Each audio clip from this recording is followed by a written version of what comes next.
Hello and welcome to a very special day for NDTV, our first ever International Defence Summit, where we bring you the biggest stakeholders in India's national security grid. The conversations today come at a time when India faces profound security challenges and a rapidly changing geostrategic reality. It also comes at a time when the very nature of warfare is undergoing radical, if not profound, changes at the level of technology, tactics, leadership, and also expenses. In today's NDTV Defence Summit, we look at the challenges that India faces through three basic prisms. Number one, the Atmanirbharta model. Can public-private partnerships truly transform Indian defence? Number two, changing technology for changing times. Can India move nimbly to adopt best practices to confront new challenges? And number three, can defense as a sector generate sound employment for thousands, if not lakhs, through the establishment of industrial corridors that generate an ecosystem of high-tech manufacturing? As part of the NDTV Defence Summit, we are delighted and honored to have with us the Raksha Mantri, Shri Rajnath Singh Ji. We'll be joined by the Army Chief, General Manoj Pandey, in a little while from now. The Deputy Chief of the Indian Air Force, Air Marshal Ashutosh Dikshit, with us as well. Thank you, sir, very much for being with us. Senior leaders from the Army, Air Force, and Navy, and the finest professionals from Indian and international defense firms who are part of making all of us secure. We'd like to thank our platinum partner, Adani Defence and Aerospace, our associate partner, Samtel, and our state partner, the Government of Uttar Pradesh. At this stage, I'd like to invite on stage Mr. Ashish Rajvanshi, CEO, Defence and Aerospace of the Adani Group. Ashish.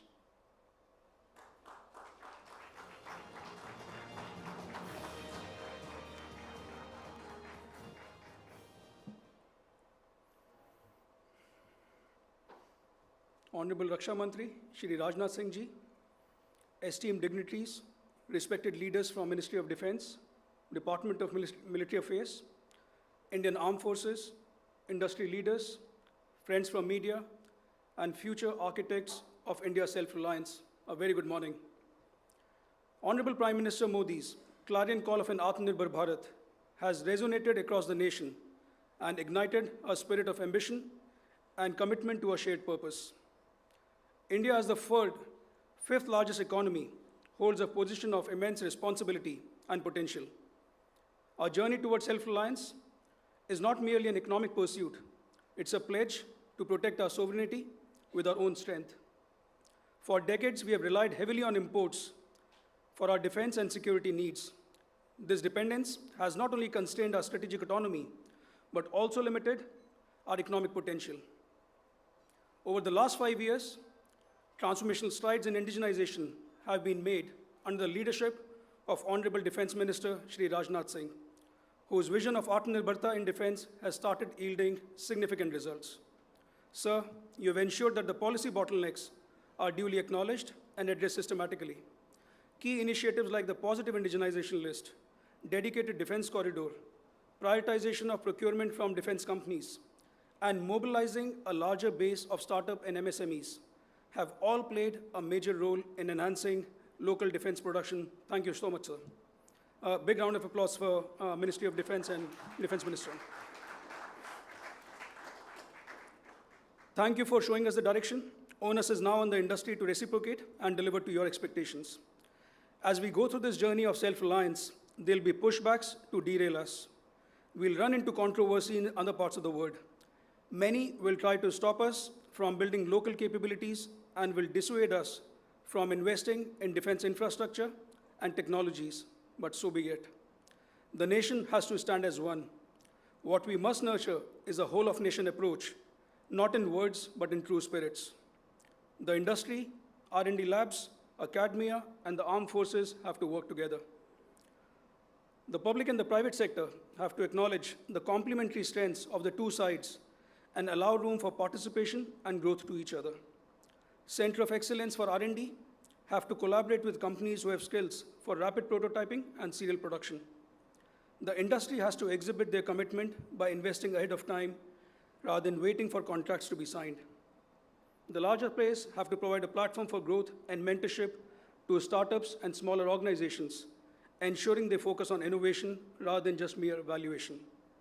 And all of this have to be done keeping in mind the operational needs of our customers, the Indian Armed Forces and CAPFs. They deserve our deepest respect and gratitude for their unwavering courage, selfless service, and the supreme sacrifices made for safeguarding our borders and assuring internal security for decades. Giving them state-of-the-art equipment in time with the highest parameters of quality, reliability, availability, and serviceability stay as the guiding factor for the success of any Make in India program.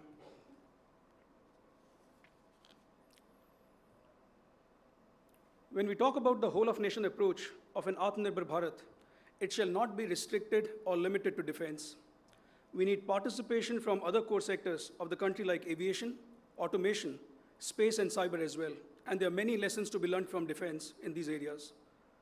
Take, for instance, the civil aviation industry. Airlines in India have outstanding orders for more than 1,700 planes with a corresponding value of $200 billion. However, we are yet to see at-scale final assembly line or manufacturing base for civil aircrafts. And just to give you a perspective, this is equivalent to $250 billion of defense potential over the same next 10 years. Automatic transmission, power control units, electronic stability control units, and subsystems worth $20 billion are still being imported in the automotive sector.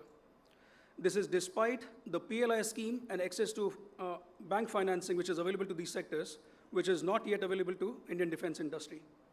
Hence, we need to look at the combined potential in manufacturing of these core sectors to have a wider and a more vibrant manufacturing base in India. Furthermore, the success of indigenization hinges not just on domestic consumption, but also on exports.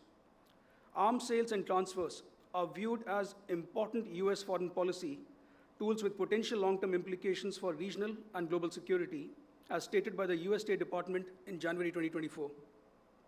This has helped the US defense exports to increase by $100 billion in the last 2 years to $238 billion. While the Indian industry is fully geared up to support exports, we have seen examples of vested interest globally trying to suppress us. The domestic defense companies that supply to friendly nations are furthering India's strategic interest, and hence the government should support and back up these companies against adverse foreign interest. At the end of the day, the true spirit of Make in India lies in fostering an ecosystem where innovation thrives, industries flourish, and self-reliance becomes our hallmark. Together, let us create a Bharat where Made in India stands tall as a testament of our ingenuity, resilience, and indomitable spirit. To quote the Honorable Prime Minister, India is not just rising, India is ascending. Let us have the conviction in this India, an India growth story, and collaborate to ensure that every sky is safe, every land and maritime border is secure, and Atmanirbharta becomes true to the nation. Thank you. Jai Hind.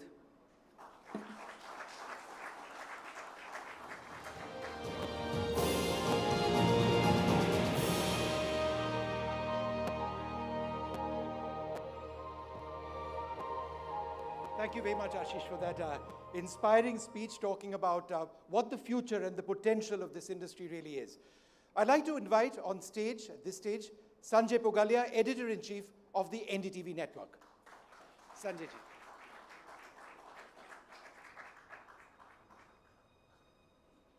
आदरणीय रक्षा मंत्री जी राजनाथ सिंह जी और हमारे सभी मेहमान, हालांकि आशीष एक प्रकार का स्वागत भाषण दे चुके हैं, लेकिन मैं भी आपका स्वागत करना चाहता हूं कि आपने इस व्यस्तता के दौर में हमारे लिए समय निकाला और आज पूरे दिन डिफेंस से जुड़े सारे विषयों पर हमारे जितने भी डिफेंस इस्टेब्लिशमेंट के लोग और जो स्टेक होल्डर्स हैं बिजनेसेस के भी, उनके साथ 6 या 7 सेशन हैं जिस पर हम चर्चा करेंगे। एनडीटीवी नए मैनेजमेंट के तहत अब 2 से 5 चैनलों का नेटवर्क बन गया है, करीबन 7 वेबसाइट हैं और हमारी इंटरनेशनल पहचान भी बहुत ज़्यादा है। और हमको लगता है कि ये विषय ऐसा है और भारत का पूरा डिस्कोर्स इस वक्त ऐसा है कि जिसमें एनडीटीवी एक बहुत ज़रूरी और जिम्मेदारी की भूमिका आप सबों के साथ निभाने के लिए तत्पर है। आपने हमारे लिए वक्त निकाला, आपका बहुत शुक्रिया। मैं आपके परिचय के तौर पर जो एक पब्लिश्ड बायोडेटा होता है उसकी तो क्या चर्चा करें, लेकिन फिज़िक्स के विद्यार्थी और शिक्षक और किसान के बाद आप एक ऐसे रक्षा मंत्री हैं, और ये एक इम्पॉर्टेंट बात है जानने के लिए, जो कि चेंज और कंटिन्यूटी के इस सरकार में अकेले कड़ी हैं। वाजपेयी सरकार के अकेले मंत्री हैं जो इस सरकार में, मोदी सरकार में मंत्री हैं।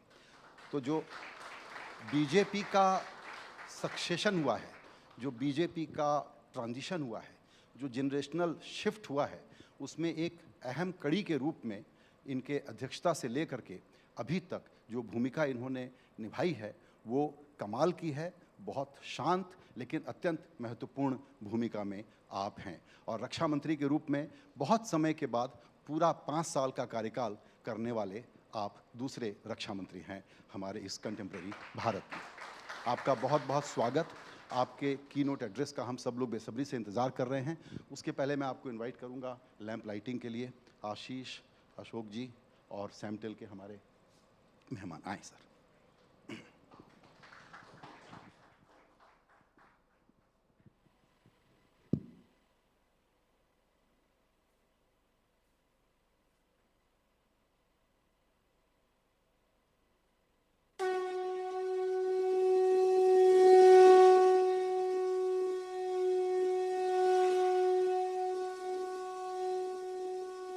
To invite Shri Rajnath Singh ji, our Raksha Mantri, to address us at the NDTV Defence Summit. Sir.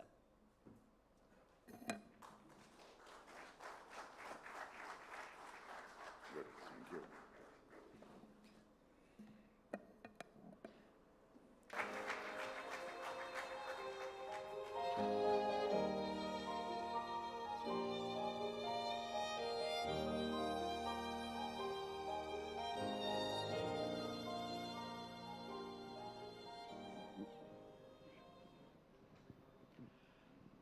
नमस्कार और बहुत बहुत धन्यवाद।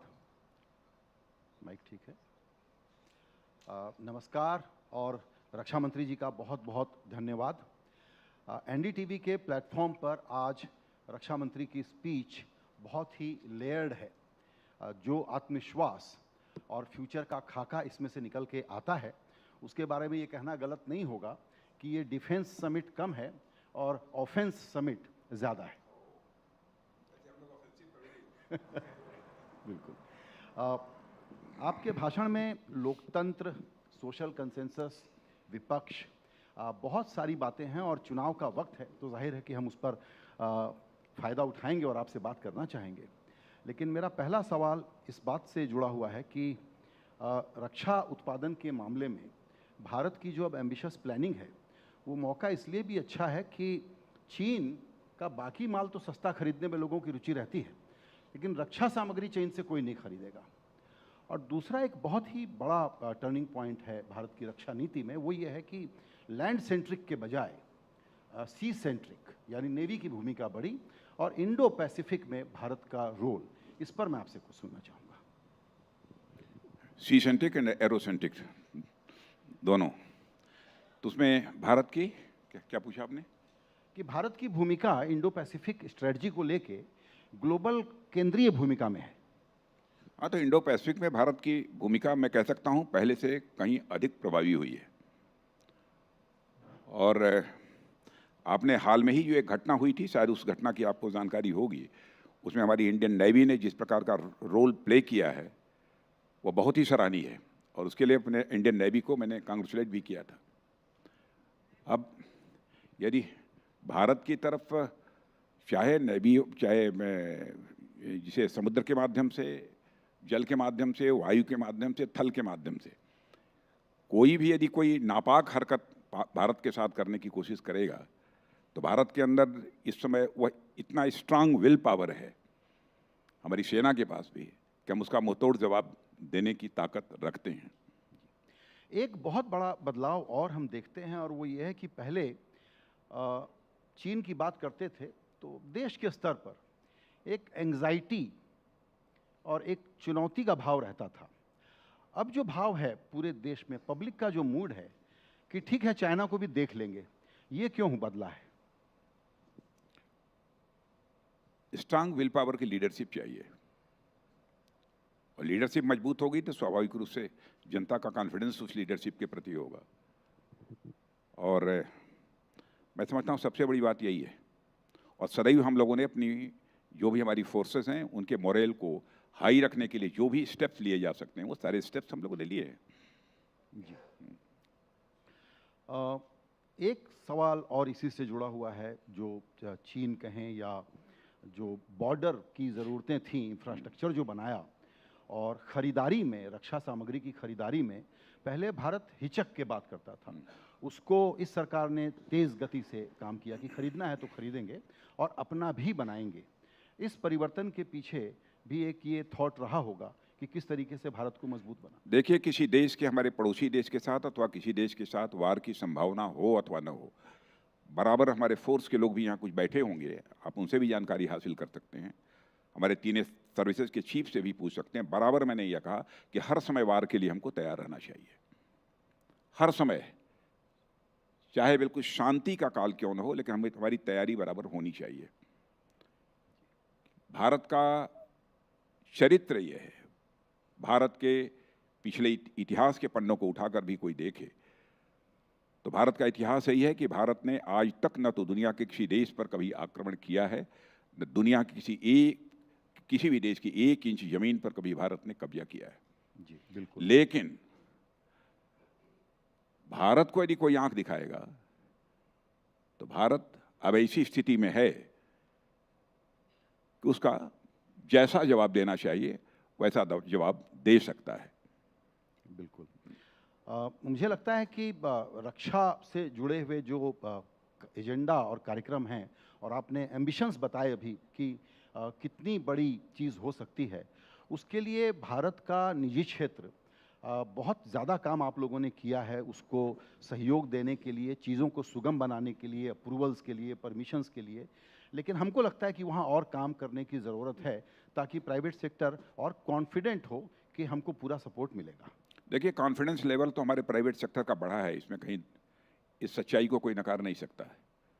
और जो भी प्राइवेट सेक्टर से जो सुझाव आते हैं उस अनुरूप सोच समझकर जो भी आवश्यक होता है वह स्टेप्स गवर्नमेंट लेने में रंच मात्र भी हेजिटेट नहीं करती है।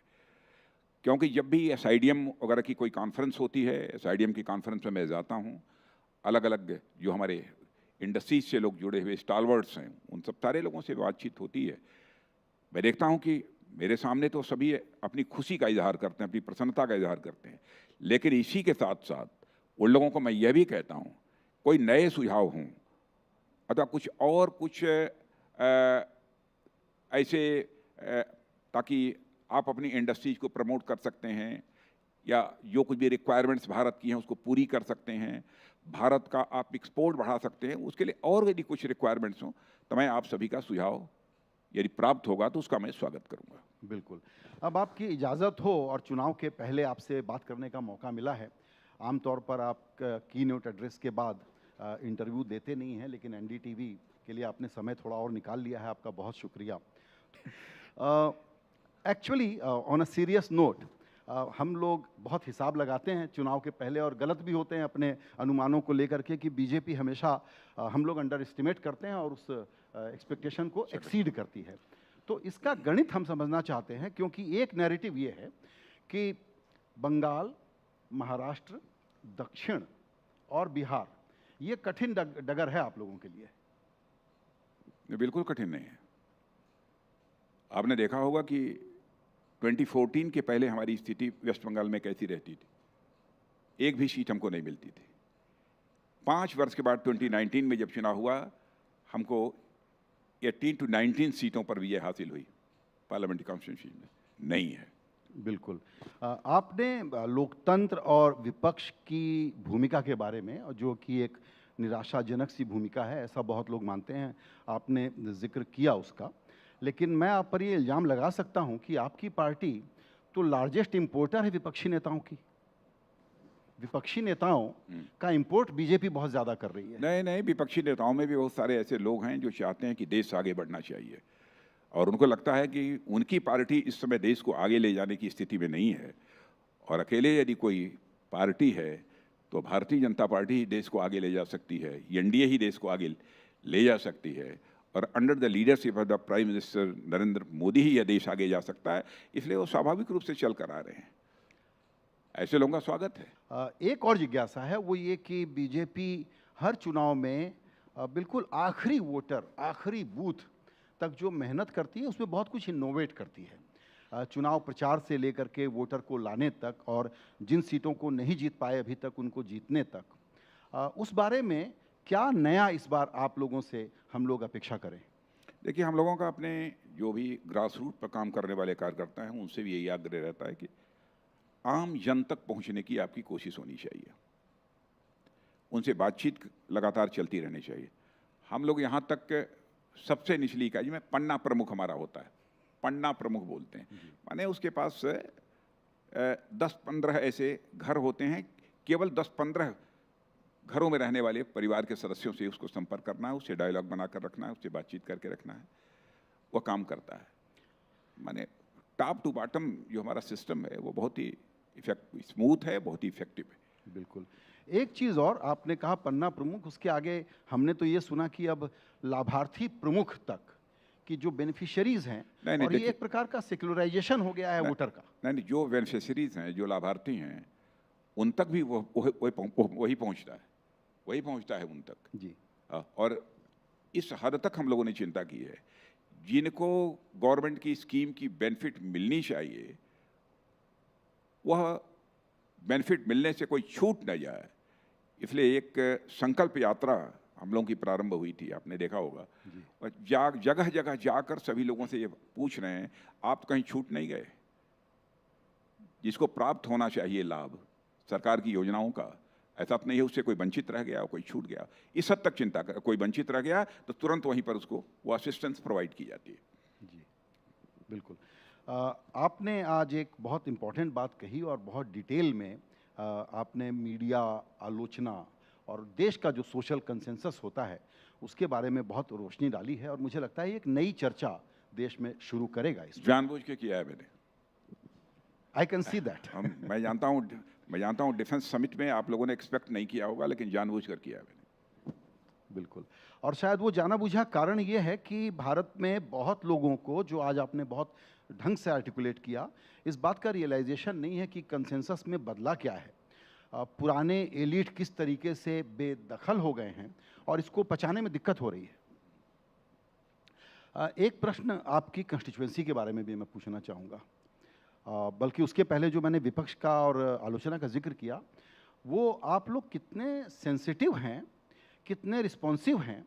इसका एक उदाहरण ये है कि आसनसोल से एक कैंडिडेट दिया और उसके बाद 48 घंटे के अंदर आप लोगों ने बदल दिया, इसके पीछे क्या सोच रहती है? सोच तो यही है कि हेल्दी डेमोक्रेसी में कोई हमारा कार्यकर्ता हो, कोई व्यक्ति हो, ऐसा कुछ उसके द्वारा न किया जाना चाहिए, न बोला जाना चाहिए जो कि डेरिगेटरी हो, अपमानजनक हो, अथवा किसी को हर्ट करने वाला हो, किसी इंडिविजुअल को अथवा किसी सोसाइटी को अथवा किसी सेक्शन को हर्ट करने वाला न हो। यह प्रिकॉशन लेना चाहिए, और इसमें हमको करने की जरूरत नहीं पड़ी, उस व्यक्ति ने स्वयं ही फैसला कर लिया। बिल्कुल, स्वयं ही कर दिया जी। क्योंकि बीजेपी की छवि ये है कि माय वे और हाईवे, तो उसमें पब्लिक का अगर क्रिटिसिज्म आया तो उस पर आप रिस्पॉन्ड करते हैं। ये बात लोगों को लगती नहीं है, लेकिन एक्चुअली मैंने देखा है हमेशा कि फीडबैक आप लोग बहुत ज़्यादा लेते हैं। हाँ, बिल्कुल फीडबैक लेते हैं। बिल्कुल सही बात। अब लखनऊ के बारे में, चूँकि आप सचमुच हेल्दी लोकतंत्र चाहते हैं, तो वहाँ हम लोग सपा और कांग्रेस की मदद करें कैंडिडेट ढूंढने में। नहीं, कैंडिडेट मिलेंगे उन लोगों को, मिलेंगे। और आपका वहाँ का जो रिकॉर्ड रहा है वो है 54% वोट शेयर था आपका 14 में, 57% था 19 में, 24 का 60% मैं टारगेट दे दूं आपको। टारगेट क्या थे, तो जनता के हाथों में फैसला है। मैं कोई बहुत धरती पर ही रहकर बराबर कोई काम करता हूँ और सोचता हूँ, जो जनता को मंजूर होगा वो। एज कैंपेनर आपको पूरे देश में घूमना है, तो लखनऊ में भी आप समय देंगे या जरूरत नहीं है? अभी तक 2009 से लेकर अपनी पार्लियामेंट्री कॉन्स्टिट्यूंसी में इलेक्शन के दौरान जितना समय देना चाहिए मैं कभी नहीं दे पाया। मैं कभी अपनी पार्लियामेंट्री कॉन्स्टिट्यूंसी में इलेक्शन पीरियड में 2 दिन रह पाता हूँ, या कभी कंट्री के किसी पार्ट से कोई कैंपेन करने के बाद रात को लौटा तो एक आध कोई पब्लिक मीटिंग वगैरह एड्रेस कर लिया। मैं अपने को बहुत सौभाग्यशाली मानता हूँ कि जिस संसदीय क्षेत्र से मैं लड़ता हूँ जनता का मुझे बहुत प्यार मिलता है, बहुत प्यार मिलता है। जी बिल्कुल। एक आखिरी सवाल और आपसे पूछना चाहूँगा मैं, वो ये कि दक्षिण भारत को लेकर के प्रधानमंत्री मोदी से लेकर के बाकी सारे नेताओं की जो सक्रियता है वो कमाल की है। पहले हम लोग जिस ज़ुबान में बात करते थे वो था कि साउथ वर्सेस नॉर्थ या साउथ एंड नॉर्थ। अब ये साउथ और नॉर्थ का एक अजीब सा इंटीग्रेशन प्लान में देख रहा हूँ बीजेपी की तरफ से, थोड़ा इसके बारे में अगर आप बताएं तो। देखिए, बहुत सारी पॉलिटिकल पार्टी नॉर्थ और साउथ डिवाइड की बात पहले भी करती रही हैं, लेकिन मैं समझता हूं कि अब यह डिवाइड की बात बोलने की हिम्मत कोई नहीं कर पाएगा। और मैंने ऐसा महसूस किया था पहले साउथ में कुछ लोगों के दिमाग में ये बातें कुछ बैठी भी रहती थी कि है ऐसा कुछ, लेकिन हमारे प्राइम मिनिस्टर की, मोदी जी की जिस प्रकार की अप्रोच रही है, काम करने का जो उनका तौर तरीका है, तो यह डिवाइड की जो फीलिंग वह रहती थी वो लगभग क्या मैं पूरी तरह से अब समाप्त हो चुकी है। हमारे प्राइम मिनिस्टर के प्रति, हमारी पार्टी के प्रति अब साउथ में बड़ी तेजी के साथ लोगों की रुझान बढ़ी है। और ज़्यादा मेहनत हो रही है उन 2 स्टेट्स में जहां आप लोगों के लिए बहुत बड़ा कठिन रास्ता है, वो है तमिलनाडु और केरल। नहीं, मेहनत तो हम लोग सभी जगह करते हैं, चाहे वहाँ एक भी सीट आती हो या ना आती हो, वहाँ भी मेहनत करते हैं। यहाँ 100% रिजल्ट हासिल होता है, वहाँ भी मेहनत करते हैं। बिल्कुल। और दूसरा ये है कि अलायंसेस इतने आपके पास हैं, इतने सारे अलाइज हैं, उसके बाद भी आप लोग रुक नहीं रहे हैं। अब पहले नीतीश, फिर नवीन बाबू, और हमको लगता है फिर दक्षिण से भी कुछ ले आएंगे। कितना ग्रैंड से कितना ग्रैंड अलायंस चाहिए? नंबर ऑफ एलाइज उसी के साथ बढ़ेंगे जो जिसका दिल बड़ा होगा। छोटे दिल के पास इतने लोग नहीं जा सकते। तो विपक्ष में बचेगा क्या, और कांग्रेस का सीट टारगेट क्या रखा जाए? कांग्रेस का भी एक सीट टारगेट तय कर लें। नहीं, तो उनको तय करना है। ये तो विपक्षी तय करेगा उनको कितना हासिल करना है। हम तो बिल्कुल एक अपनी पॉजिटिव अप्रोच हमारी रहती है, नंबर ऑफ सीट्स हमारी अधिक से अधिक बढ़ सके। जी बिल्कुल। अधिक से अधिक हम जनता का विश्वास हासिल कर सकें। अपना प्रयत्न तो यही रहता है। बिल्कुल। मतलब हम लोगों को डर ये है कि आप लोग कहते थे कांग्रेस मुक्त भारत, लेकिन आप लोग करीब करीब विपक्ष मुक्त भारत बनाने पर लगे हुए हैं। नहीं, हम लोग ने कहा कभी नहीं। हम चाहते हैं विपक्ष रहे। जी ये तो उन लोगों की जिम्मेदारी है। बिल्कुल। वो कैसे रहते हैं। हमको 100% सीटें मिल जाएं तब भी हम इस बात की बराबर चिंता करेंगे कि भारत की जो हेल्दी डेमोक्रेसी है उस पर किसी भी सूरत में कोई क्वेश्चन मार्क न लगने पाए। यही हमारी कोशिश होगी। बिल्कुल। आपने आज इस बातचीत के लिए अलग से समय दिया, हमको बहुत धन्यवाद आपका। बहुत बहुत थैंक यू। बहुत बहुत धन्यवाद।